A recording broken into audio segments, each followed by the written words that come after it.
Assalamualaikum warahmatullahi wabarakatuh. Makan siang pukul 2 siang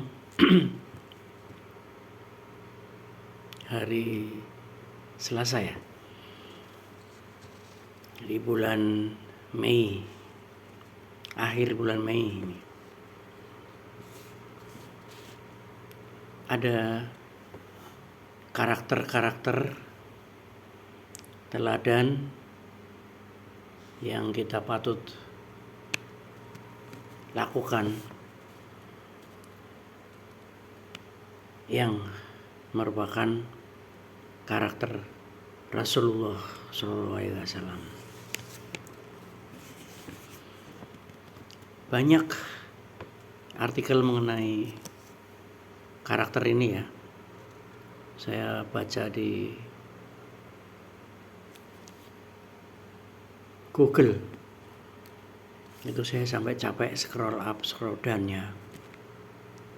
Tapi mohon maaf, banyak beberapa ya, karena saya sempat baca 3 atau 4. Itu isinya standar. Jadi semuanya merujuk kepada perilaku Rasulullah. Padahal yang ingin saya cari adalah yang real dalam kondisi sekarang ini. Ada nggak contoh-contohnya?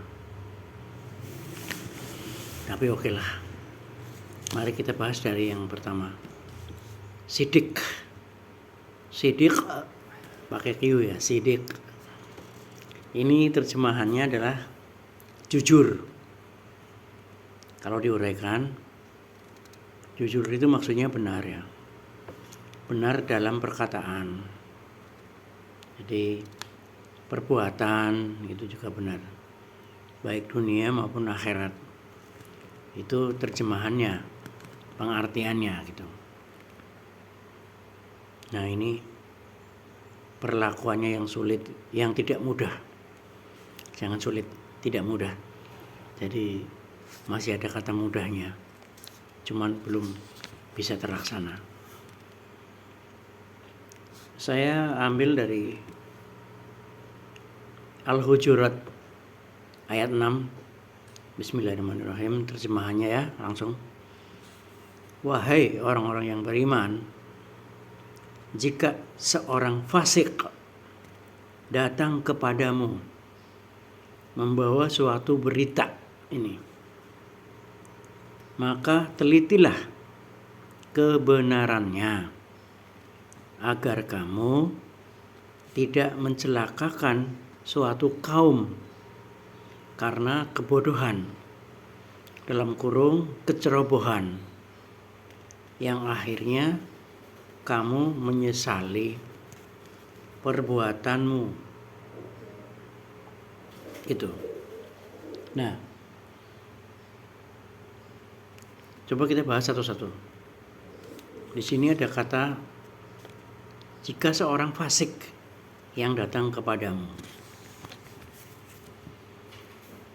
Berarti ini masalah ini. Saya ingat kata mutiara dari Sayyidina Ali, itu jangan lihat siapa yang bicara, tapi lihatlah apa isi pembicaraannya. Namun di sini udah disebutkan jika seorang fasik nih, ya kan? Ternyata yang dimaksud jangan lihat orangnya itu, apakah itu orang kecil atau orang besar, orang anak muda atau orang tua. Tapi bukan masalah fasik atau mukmin atau muslim. Jadi kalau kita udah tahu nih, yang datang kepadamu membawa berita itu adalah orang fasik, jelas Anda tahu persis nih. Lalu dia membawa berita, telitilah kebenarannya. Ini urusan meneliti ya. Urusan meneliti. Jadi Kalau berita itu memang signifikan, maksudnya terkait dengan pekerjaan Anda, itu teliti. Tapi kalau itu tidak signifikan, itu diemin aja, nggak usah diperhatikan. Nah, mengenai teliti ini, itu kalau pertama, orang yang datang kepadamu itu membicarakan orang lain, ya, padahal Anda nggak minta infonya, itu berarti orang kecil itu. Tapi kalau dia datang kepadamu menceritakan peristiwa-peristiwa, kejadian-kejadian, itu orang sedang-sedang aja. Tapi kalau yang datang kepadamu itu adalah dia menceritakan ide-ide, kreativitas, inovasi, perbaikan tanpa menyebutkan nama orang loh ya, tanpa menceritakan, mungkin peristiwanya juga diceritakan, itu orang besar. Jadi biasanya orang-orang besar ini yang patut Anda beri attention, patut Anda beri perhatian, mau Anda teliti, silahkan teliti. Nah, tapi kadang-kadang ngomongin orang juga bisa berbahaya kalau itu orang yang penting atau menceritakan sesuatu yang signifikan. Itu cara menelitinya adalah panggil orang yang disebut. Kalau Anda berani, face to face bertiga, orang yang dirasani dengan orang yang rasani, Anda pertemukan beserta Anda. Kalau mau lebih halus, tidak menyinggung kedua-duanya, Anda panggil sendirian, lalu Anda ceritakan, jadi tabayun, namanya tabayun. Jadi kalau versi misalkan si Badu datang kepada Anda menceritakan kejelekan atau kesalahan yang dilakukan oleh si Fulan, maka di kesempatan lain Anda panggil Fulan, ini benar nggak berita ini? Kalau Fulan mengelak, berarti berita itu tidak benar menurut Fulan. Nah, ini bisa dilakukan nanti tabayun sidang berdua. Tapi sekali lagi tadi, peristiwa yang diceritakan itu adalah signifikan. Kalau tidak, nggak usah digubris. Nah, agar kamu tidak mencelakakan suatu kaum. Jadi ternyata kebenaran berita itu kok bisa mencelakakan suatu kaum ya? Karena berita itu kan nanti menyebar. Dari dia cerita ke Anda cerita ke orang lain, itu akan akhirnya menyebar. Akhirnya menjadi image yang kurang baik terhadap seseorang, atau terhadap suatu peristiwa, atau terhadap suatu ide. Jadi akhirnya memang berefek ke, ini namanya efek domino.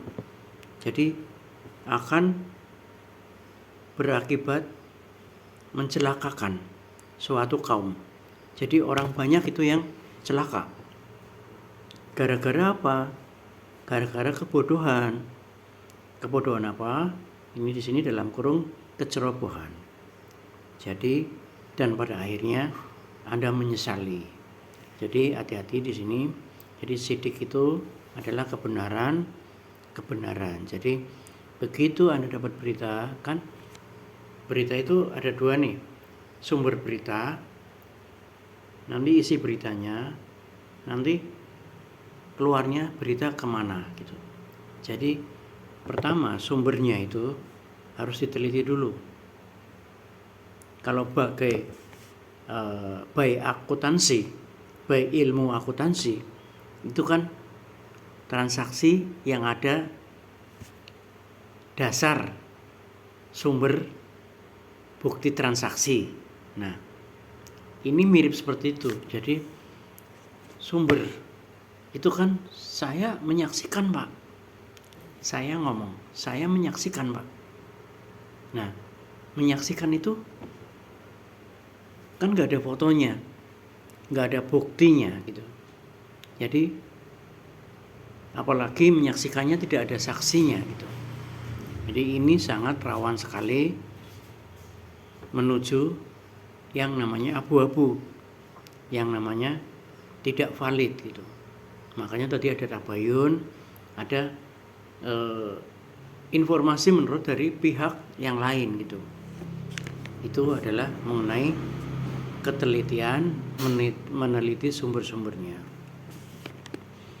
Ya itu ya. Nah ini saya punya catatan untuk kita semua. Namanya catatan ya. Jadi saya tidak menyalahkan Anda. Jadi saya tidak menyinggung Anda. Jadi tolong ini dipahami untuk yang suka forward video, yang suka forward tulisan di dalam grup ini biasanya WA grup.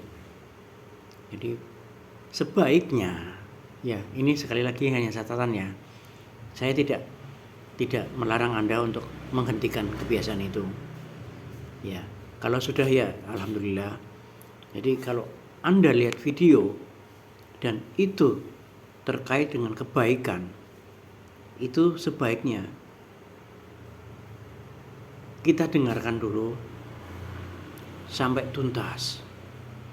Setelah tuntas, kita cari sumbernya, Pak. Kita cari sumbernya. Walaupun itu Abu Somad, walaupun itu Ustadz Adi Hidayat. Di sini bukan Abu Somadnya atau Adi Hidayatnya, tapi Anda itu rujukan dulu. Ini asalnya dari ayat mana? Ini asalnya dari surat apa gitu. Ya. Yang paling valid itu. Kalau tidak, itu pakai akal sehat. Ada orang asing rilis video gitu kan. Wah, ini bagus ini. Hati-hati teman-teman. Kecuali itu hiburan, lagu-lagu, itu lain Pak. Itu tidak perlu divalidasi. Itu pun kita lihatnya sopan apa enggak gitu aja. Nah, secara akal sehat masuk akal enggak gitu loh. Kalau enggak masuk akal jangan di forward. Nanti Anda akan mencelakakan suatu kaum. Anda akan menyebarkan ketidakbenaran. Nah, kalau akal sehat nggak masuk, pakai logika. Sama ya ini ya. Atau Anda rujukan dengan ilmu pengetahuan. Ya iseng-iseng Anda belajar lebih baik lah. Tahu dasarnya gitu. Kan jangan sampaikan ke orang lain sebelum Anda melakukan. Dan jangan melakukan suatu hal yang tidak Anda ketahui dengan benar. Itu kan ada tuntunannya juga. Gitu. Itu masalah sidik ya, tentang sidik ya. Benar, kebenaran perkataan, kebenaran perbuatan, baik dunia maupun akhirat. Jadi di sini kata kuncinya jujur. Ya, termasuk menceritakan kita dari mana, kita mau kemana. Loh, kok Pak Cindy sepedaan kok pakai baju putih? Ya, bilang aja. Kenapa? Ini Mas, sekarang kan cucian kan saya nyuci sendiri gitu. Kalau harus ganti kaos, nanti nyucinya banyak. Jadi saya naik sepeda pakai baju ini gitu. Apa adanya aja disampaikan. Loh Pak, kok naik sepeda Pak? Nggak pakai mobil. Mobilnya kemana? Mobilnya dijual Pak. Saya butuh uang. So what gitu loh. So what gitu. Dan jujur terhadap kondisi kita sendiri. Apa adanya saja. Yang kedua, amanah. Amanah ini surat Al-Anfal ayat 27. Dan janganlah kamu mengkhianati Allah dan Rasul. Dan janganlah kamu mengkhianati amanah yang kamu percayakan kepada Allah, padahal kamu mengetahui akibatnya. Nah, ini saya cari asbabun nusulnya surat ini. Ternyata ini pada peristiwa perang Quraisyah. Jadi kaum Quraisyah ini itu sudah berjanji dengan Rasulullah mau menjadi sekutu. Udah ada perjanjiannya. Tapi Quraisyah ini adalah mengkhianati perjanjian itu. Nah, tersiar berita, dan Abu Lubabah ini namanya. Abu Lubabah itu mendengar berita dari Rasulullah. Berita itu sebenarnya, aku akan membuang Quraisyah. Tapi yang disampaikan oleh Abu Lubabah adalah dia memperlihatkan lehernya sambil begini. Jadi kaum Quraisyah itu menerimanya sebagai akan disembelih gitu.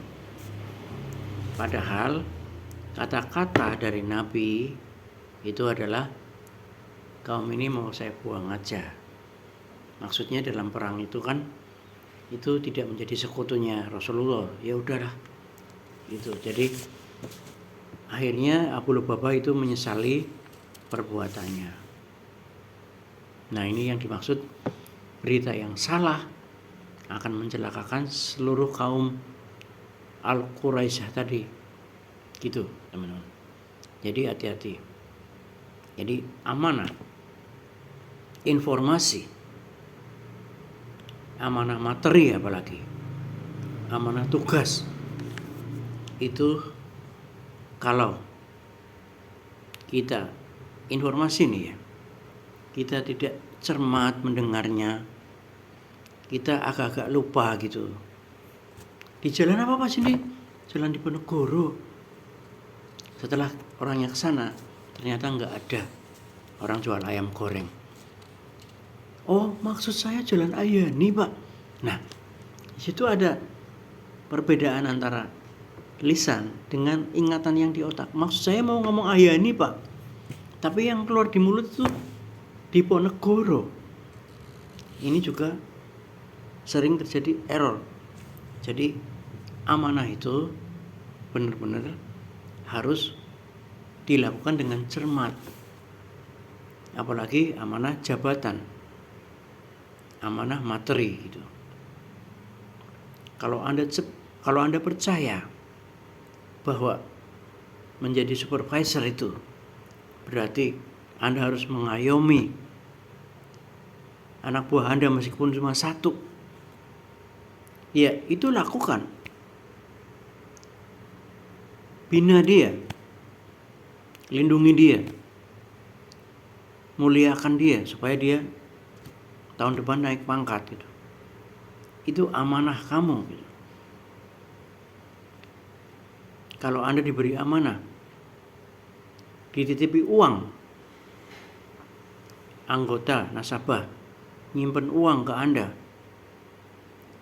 lalu kita amankan, kita simpan dengan baik, itu lakukan. Jadi janganlah kamu mengkhianati amanah yang kamu percayakan kepada Allah.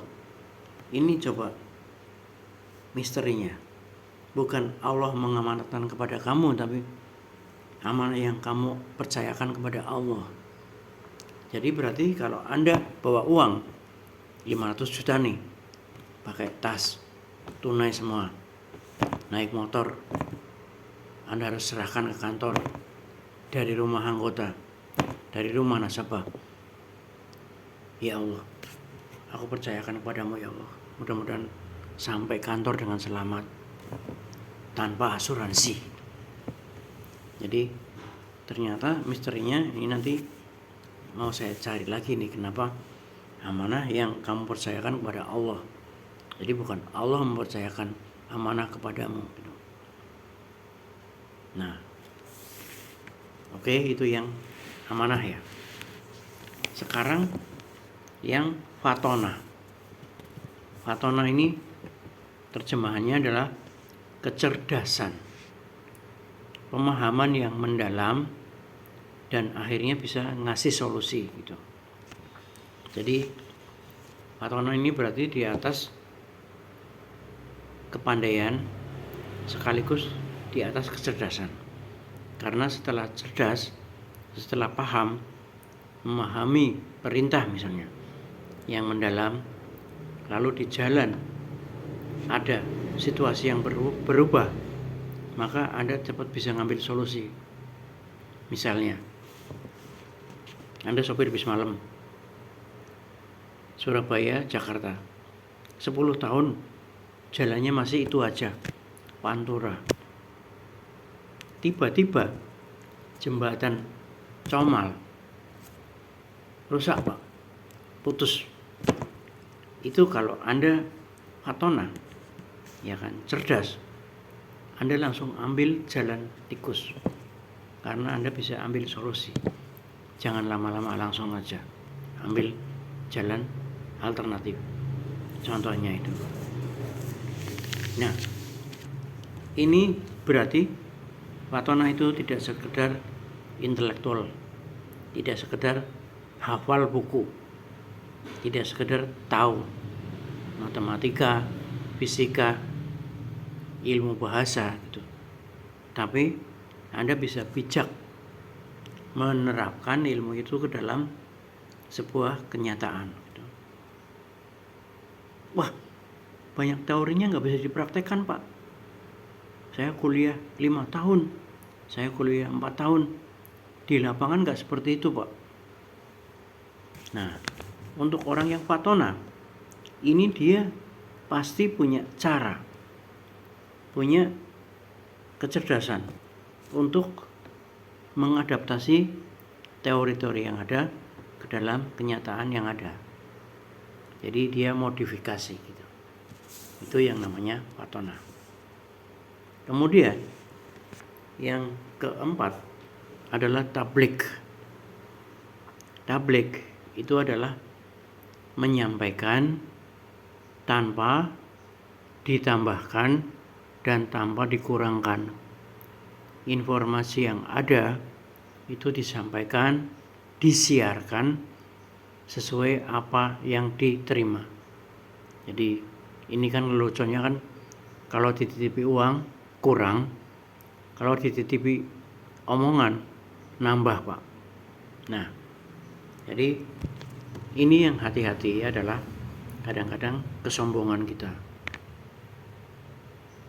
Iya, kesombongan. Jadi kita terima satu ayat gitu ya, kita terima satu hadis gitu, kemudian kita terjemahkan sesuai dengan pengertian kita sendiri. Kita contohkan dengan kita, saya, keluarga saya, perusahaan saya. Padahal asbabun nuzulnya bukan dari sana gitu.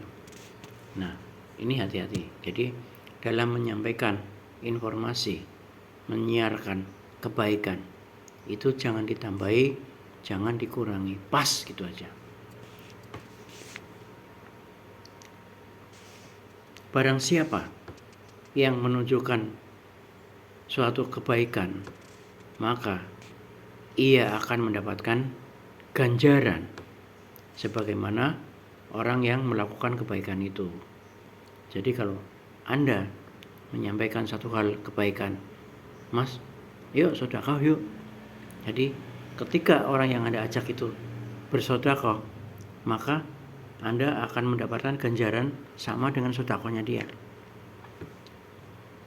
Anda mengajarkan bismillah kepada orang lain dan orang itu paham dan orang itu bisa menggunakannya, dan setiap dia menggunakan bismillah itu Anda mendapat ganjaran yang sama dengan orang itu. Ini hadis riwayat Ahmad. Nah, tapi tablik ini Mas, itu gampang-gampang susah. Jadi gampangnya 2, susahnya 1. Jadi menurut saya masih ada gampangnya lah. Nah, orang itu sering tidak menggunakan wal asri. Bismillahirrahmanirrahim. Wal asri innal insana lafi husrin illal ladzi amanu wa amilus solihati wa tawassaw bil haqq wa tawassaw bis sabr. Jadi demi waktu, sesungguhnya kita semua manusia itu rugi kecuali orang yang beramal saleh dan beriman dan menyampaikan kebenaran, kebaikan, dan kesabaran. Nah, kadang kita nggak sabar Pak, nggak sabar. Udah kasih tahu Pak, nggak mau, ya udah tak tinggal aja gitu. Hati-hati. Nabi itu menyebarkan agama berpuluh-puluh tahun, 13 tahun. Para ustadz-ustadz itu muter-muter bertahun-tahun hanya menyebarkan ayat-ayat Al-Quran dan hadis. Jadi kalau Anda memberitahu teman, apalagi itu sahabat, sekali nggak mau, Anda mundur. Cepete bos, cepete. Nggak ada apa-apanya dengan kesabaran. Nggak ada apa-apanya dengan sobil haqi, sobil sober. Jadi saya mau share, memang mengajak satu orang itu tidak mudah. Mengajak orang banyak lebih tidak mudah lagi. Si fulan itu bagian operasi. Salah satu tugasnya adalah menata parkir motor karyawan. Perlu waktu 1 tahun Pak untuk merapikan parkir karyawan. Iya. Langkah pertama adalah si fulan itu dia memberitahu kepada seluruh karyawan, teman-teman, pada saat meeting bareng kan, mulai besok kalau mau parkir tolong motornya menghadap keluar semua. Jadi parkirnya menghadap ke barat Pak. Jadi parkirnya itu ukuran kira-kira 10 meter kali 2 meter apa 3 meter gitu. Jadi nanti ada sub pertama dan ada sub kedua. Nah itu kalau menghadap ke timur kan nggak enak kalau mau keluar. Jadi tolong menghadap ke barat semua ya, yang rapi ya, dan masuk ke dalam yang ada atapnya, jangan di luar, itu jalan buat lewat orang gitu. Itu 1 bulan, 2 bulan nggak ada respon Pak. Nggak ada respon, masih berantakan. Ada yang madep timur, ada yang madep barat, dan orang-orang parkir itu sukanya parkir yang di luar, yang gampang ngambilnya kalau mau pulang. Itu kan sama kan, orang masuk masjid juga naruh sandalnya di tempat yang gampang kalau mau keluar. Nah jadi akhirnya fulan ini mikir lagi, oh iya kita bikin tulisan aja gitu. Akhirnya dia pesen mencetak tulisan 5 Pak, atau kotak seukuran kertas gini, parkir menghadap ke barat dan rapikan. Itu dipasang Pak 5. Jadi di setiap pilar besi itu dia tempelin di situ supaya terbaca. Udah agak mendingan Pak, ada respon. Tapi yang penuh yang bagian luar, yang gampang keluarnya gitu. Sementara yang di dalam ada sedikit aja. Jadi yang lain masih di luar tempat parkir. Mikir lagi Pak Fulan, oh ini nggak bisa ini harus ada tenaga. Akhirnya Pak Fulan meminta tolong kepada OB dan cleaning service. Mas, kalau Anda sudah selesai bertugas, tolong motor yang masih berantakan Anda masukkan ke dalam tempat parkir dan taruh di belakangnya ya. Nah, jadi baru bisa jalan itu separuh, yang atas kehendak karyawan dan yang separuh ditoto oleh petugas. Baru setelah 1 tahun itu semua bisa parkir dengan rapi.